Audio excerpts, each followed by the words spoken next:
Jason, you and I are sitting on the floor of the CA Browser Forum. We're here in the offices of Deloitte in Toronto, where we are being hosted by the CPA Canada organization, the Web Trust Auditors, and we're here for the 65th, after day 2 of the 65th CA Browser Forum meeting. And this is your first CA Browser Forum meeting you've attended, is that correct? It's funny, I've been around public trust my entire adult life, and first time in the CAB Forum face-to-face for sure.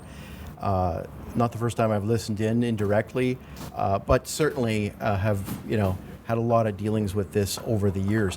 Very, very glad to be here, and I'll tell you, it's a different experience, and being able to meet all the personalities over the past couple of days has just been great. So, what are your impressions of a CA Browser Forum meeting? Obviously there's a ton of procedural stuff, Yes. which, it's just like any type of meeting like this, there's going to be a ton of it. Right. However, in between all of that, there's a real heaviness in a good way to it, because what is going on here is fundamental to the internet. Yeah, I think there have been some real meaty conversations so far in the first 2 days.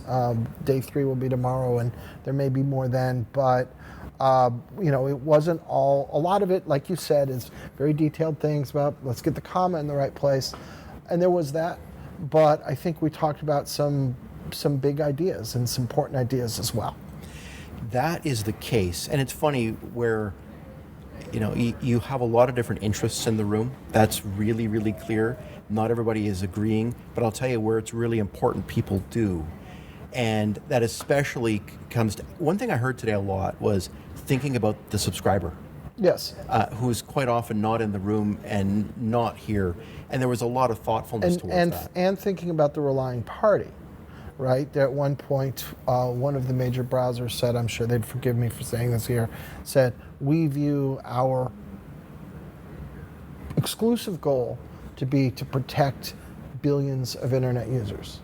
And so understanding how does this go back to affect everybody who relies on the internet day in, day out, always has to be part of how these conversations happen and what we try to do.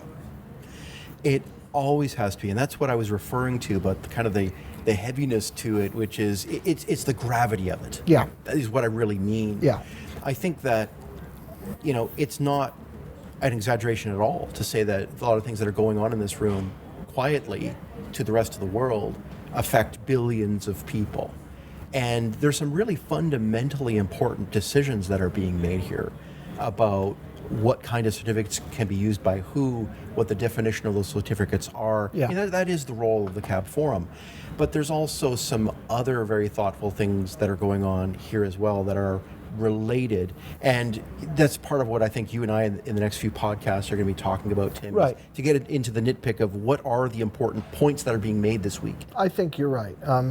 If we just try to hit some of the big themes today, I'd say there's probably 2 that I want to call your attention to. Number 1 is there's been a lot of focus coming at it from a few different directions about what is the role and nature of a certificate practice statement, and how should we use them, and are they best serving the Web PKI? And I think that CPSs have been around going all the way back to the very beginning, all the way to 1995. And the folks who made them in 1995 had reasons, and it's now 30 years later, and how have our reasons evolved over that time is something that has gone, well, I'd say, I don't want to say unaddressed, but less addressed than a lot of other things, and we're seeing some focus on that. Is this instrument serving us and the world the way it should? I can't remember CPS as being referred to by CAB Forum in former minutes or coming up in colleague conversations. It's been a very quiet topic. It's now comes up, but it's really blossomed, and I think appropriately. I think it's good that it has, and I think we're going to do some good things about that. The other thing that's very similar, that rhymes with it, that we've spent a lot of time on today, is the nature of the specific use cases and the designated use cases for specific certificate types, with a special focus on client certificates. Yes. And what the rules need to be around client certificates and how we as a body should handle that in those rules. And traditionally, client certificates have just been kind of ignored and unaddressed, and they've been lumped into service certificates, and the rules that apply to service certificates, we're just going to apply them to client certificates too. And that is not going to work going forward. So how we deal with it as an organization is being strongly discussed right now.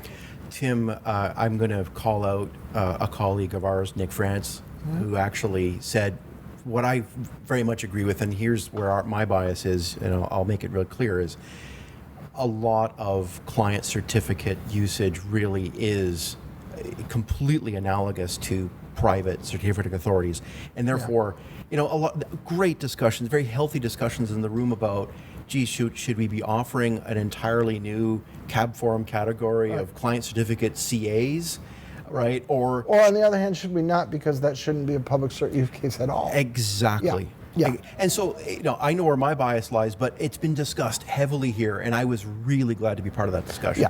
Yeah.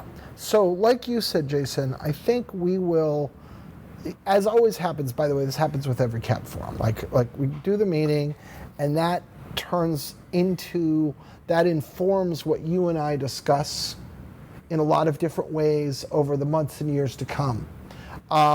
This is just, you get to see this really fresh right now, what's happening. But these two topics we talked about and others, you're going to watch them cropping up in the podcast again and again as the implications of what happened today and yesterday and possibly tomorrow will begin to play themselves out. Absolutely. Tim, do you mind if I add a third thing that I heard today? Go ahead. As well, yesterday as well, was the whole concept of trusted anchor negotiation and trust anchor negotiation and trusted anchor identities and trusted entities.